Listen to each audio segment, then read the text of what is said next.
तो मेरी कक्षा 7वीं के विद्यार्थियों, तो अर्धवार्षिक परीक्षा 25-26 का यहाँ पर हिंदी विषय का पेपर लेकर आ चुके हैं, जो कि आपकी परीक्षाएं 8 यहाँ पर दिसंबर से शुरू होने वाली हैं। तो हम आपको पेपर लेकर आ चुके हैं, जिससे आपको 2.5 घंटे का समय मिलने वाला है और आपका यहाँ पर 60 नंबर का पेपर होने वाला है। तो सारा पेपर हल करके बताने वाले हैं। उससे पहले आप वीडियो को लाइक कर लो एंड चैनल को लो सब्सक्राइब, जिससे कि हमारे इस चैनल जैसे ही नए पेपर की वीडियो डलती है तो आपके पास सबसे पहले नोटिफिकेशन पहुँच जाएगा। तो हमारे जो वीडियो डलती है वो रियल पेपर होते हैं, तो सब्सक्राइब और लाइक जरूर से कर लिया अगर बाद में आपको पछताना पड़े। ठीक है, तो चलते हैं, शुरू करते हैं, सारा पेपर हल करके बताते हैं। ठीक है, तो बहुविकल्पीय प्रश्न क्रमांक 1 से देख लेते हैं। सही विकल्प चुनकर लिखे, प्रत्येक प्रश्न 1 अंक का निर्धारण। ठीक है, फूल कदम कविता में कवि के मन किसे छूना चाहता है? कवि का मन किसे छूना चाहता है? तो कवि का मन छूना चाहते हैं अंबर को, बादल को, कदम को या संधु को। तो किसको? इसका आइडिया हो जाएगा कदम को। ठीक, कदम को छूना चाहता है, कवि कदम को छूना चाहता है। ठीक है, इसको कदम को छूना चाहता है। ठीक है, नेक्स्ट क्या है? दीप से सभी क्या करते हैं? क्या कर दीप से सभी? ईर्षा करते हैं, लड़ाई करते हैं, जलना या जलाना। ठीक है, दीप से क्या करते हैं? तो दीप से सभी लोग जलाना या जलाते हैं। ठीक है, नेक्स्ट क्या है? आज रविवार का दिन है, वाक्य में रेखिक शब्द का समानार्थी शब्द कौन सा है? तो इसका रेखिक समानार्थी शब्द कौन सा है? दिन भर, दिन, दिवस और दान। ठीक, क्या है इसका राइट आंसर?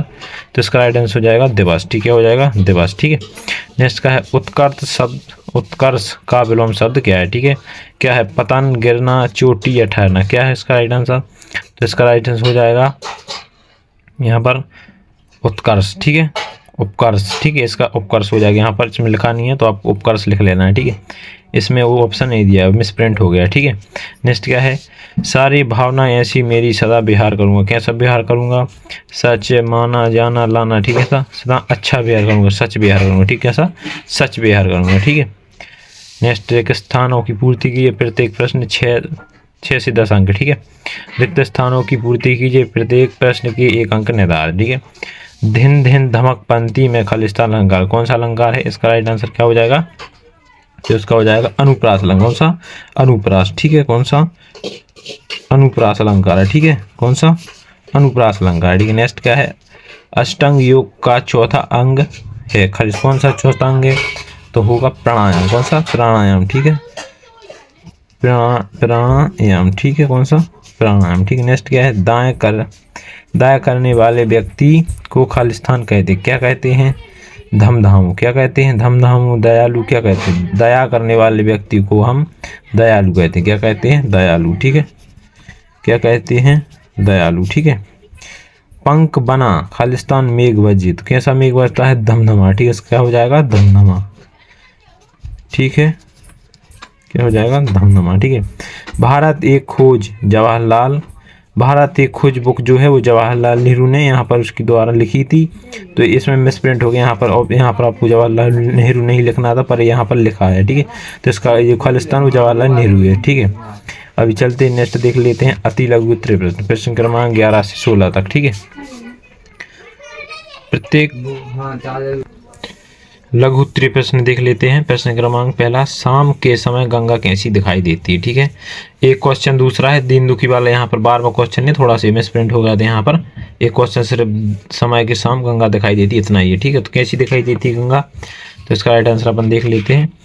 शाम के समय गंगा कैसी दिखाई देती? शाम के समय गंगा जल सुनहरी आभा की चमकता और सूर्यास्त की किरणें उस पर पड़कर उसे अत्यंत सुंदर बना देती। ठीक है, नेक्स्ट ये दीन दुखी प्राणायाम व्यवहार कैसे करते हैं? तो इसका देखो यहाँ पर दिया हुआ है, दीन दुखी जीवों के प्रति हमारा व्यवहार कैसा होना चाहिए? कैसा होना चाहिए? तो इसका आंसर देख लेते हैं यहाँ पर अपन।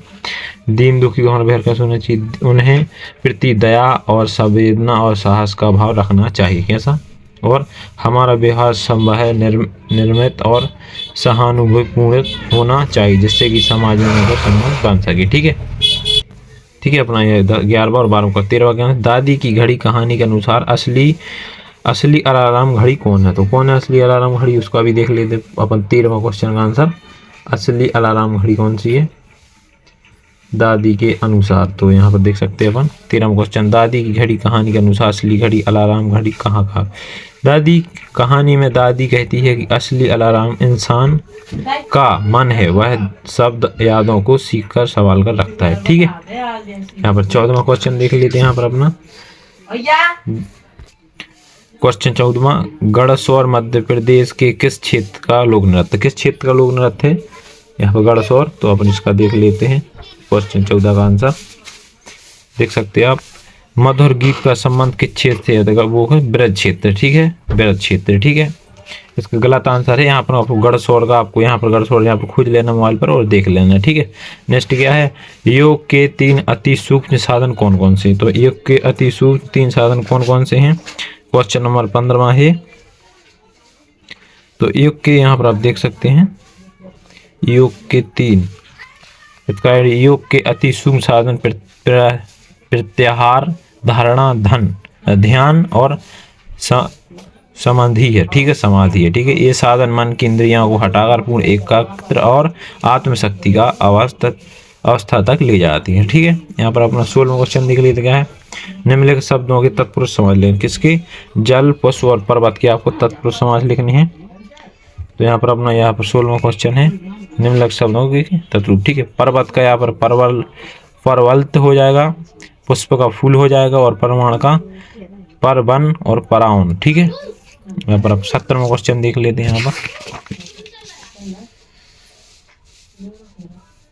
यहाँ पर लघु उत्तरीय प्रश्न देख लेते हैं 17 से 22 तक। ठीक है, नेहरू जी ने अपनी अस्थियों को गंगा में डालने की इच्छा क्यों व्यक्त की थी। तो क्यों व्यक्त की थी, इसका राइट आंसर क्या हो जाएगा, नेहरू जी ने अपनी अस्थियों गंगा में डालने की बात क्यों की थी। तो यहाँ पर अपना क्वेश्चन हो जाएगा 17वां, नेहरू जी ने गंगा को भारत की संस्कृति और सभ्यता का प्रतीक मानते थे। उनका कहना था कि गंगा देश की कोने कोने से होकर बहती है और करोड़ों लोगों के बीच जीवन का स्पर्श कराती, इसलिए वे चाहते थे कि मृत्यु के बाद उनकी अस्थियां गंगा को प्राप्त हो ताकि वे सदैव देश की पवित्र धारा में जुड़े रहें। ठीक है, यहाँ पर अपना देख लेते हैं 18वां क्वेश्चन, मेघ बजे कविता में कवि किन किन बातों का उल्लेख किया है। ठीक, किन किन बातों का उल्लेख किया है। तो अपने यहाँ पर 18वां क्वेश्चन का आंसर देख लेते हैं। कवि ने वर्षा ऋतु का सुंदर वर्णन किया है, बताया है कि मेघ आकाश का मुंह बनकर गिर आते हैं, वर्षा की बूंदें धरती को शीतल करती हैं और पृथ्वी में नए जीवन भर देती हैं। कवि बादलों की गर्जना, बिजली की चमक और वर्षा के महत्व का भी नियंत्रण करता है। ठीक है, यहाँ पर 19वां क्वेश्चन देखते हैं, सज्जन की पहचान किससे होती है। सज्जन की पहचान किससे होती है। ठीक, किससे होती है। तो इसका राइट आंसर देख लेते हैं, सच्चे ज्ञान की सच्चे ज्ञान की पहचान किससे होती है। सच्चे ज्ञान की पहचान निम्रता, सदाचार, उचित आचरण से होती है। व्यक्ति के व्यवहार और सरलता, सहनशीलता और आत्मविश्वास से होती है। वह सच्चे ज्ञान वाला माना जाता है और उसका ज्ञान समाज के हित में प्रयोग होता है। ठीक है, यहाँ पर 21वां क्वेश्चन देख लेते हैं, 19-20 देख लेते हैं, मैत्री भाव जगत में मेरा सब जीवों के नियत रहे, इस पंक्ति का क्या भावार्थ लिखिए। ठीक है, तो यहाँ पर हम देख लेते हैं 20वां क्वेश्चन। 20वां क्वेश्चन क्या कह रहा है, इस पंक्ति का भाव है कि मनुष्य को सभी जीवों के प्रति प्रेम, स्नेह और मित्रता का भाव रखना चाहिए। संसार में कोई भी प्राणी हमें पराया नहीं मानना चाहिए, सबके प्रति दया करना और सहयोग का भाव रखना चाहिए, यह सच्ची मानवता है। ठीक है, 21वां आप क्वेश्चन देख, नेहरू जी ने अपनी अस्थियों को गंगा में डालने की इच्छा क्यों व्यक्त की थी। ये डबल क्वेश्चन रिपीट हो गया अपना। ठीक है, तो एक हमने बता दी यहाँ पर 17वां में। ठीक है, पढ़ते समय दीपू को कौन कौन सी परेशानी होती थी। कौन कौन सी परेशानी होती थी, इसका राइट आंसर क्या हो जाएगा, यहाँ पर आप देख लेते हैं, पढ़ते समय दीपू को कम प्रकाश, कमरे में शोर, बैठने में असुविधा और आंखों को थकाना जैसी परेशानी होती थी। इस कारण उसका ध्यान पढ़ाई में केंद्रित नहीं हो पाता था और उसे कठिनाई महसूस होती थी। ठीक है, यहाँ पर अपना 22वां क्वेश्चन हो गया। ठीक है, अब यहाँ पर दीर्घ उत्तरीय प्रश्न देख लेते हैं। प्रश्न क्रमांक 23 से 26 तक सभी प्रश्नों के 75 से 100 शब्दों में आप लिखने हैं और प्रत्येक प्रश्न 5 अंक का है। ठीक है, तो पहला क्या है, किसी एक महापुरुष के 10 वाक्य मिले, किसी महापुरुष के बारे में आपको 10 लाइन लिखनी है।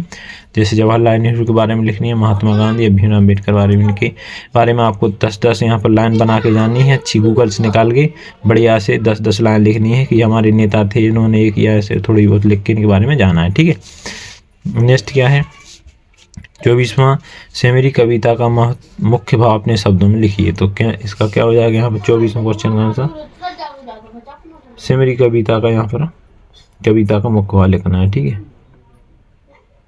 यहाँ पर अपन दिखा देते हैं, इसका राइट आंसर हो जाएगा, से मेरी कविता में कवि ने छोटे छोटे जीवों के प्रति दया, संवेदना और करुणा का संदेश दिया है। शिवजी का अलग है, छोटी से होते हुए अपने घर बिल में जाने के लिए निरंतर प्रयत्न करते रहते हैं। जब उनकी इस प्रयास को देखकर कहता है कि सभी जीवों का सम्मान करना चाहिए। कविता लिखती है कि किसी भी प्राणी को उनके छोटे होने के कारण कमतर नहीं समझना चाहिए। हर जीवों का मूल्यवान है उसी की रक्षा करना नैतिक कर्तव्य है। कविता जीवों के प्रति प्रेम और अहिंसा का संदेश देती है। ठीक है, तो यहाँ पर अपना 24वां क्वेश्चन 25वां दीपू की घड़ी की कहानी यहाँ पर देख लेते हैं। तो दीपू की घड़ी कहानी ये क्वेश्चन में प्रिंट हो गया है। ठीक है, अब यहाँ पर 26वां क्वेश्चन क्या है, अपने प्रधान अध्यापक को 3 दिवस की छुट्टी के लिए आवेदन पत्र लिखना है। ठीक है, तो आपको आवेदन पत्र बता देते हैं।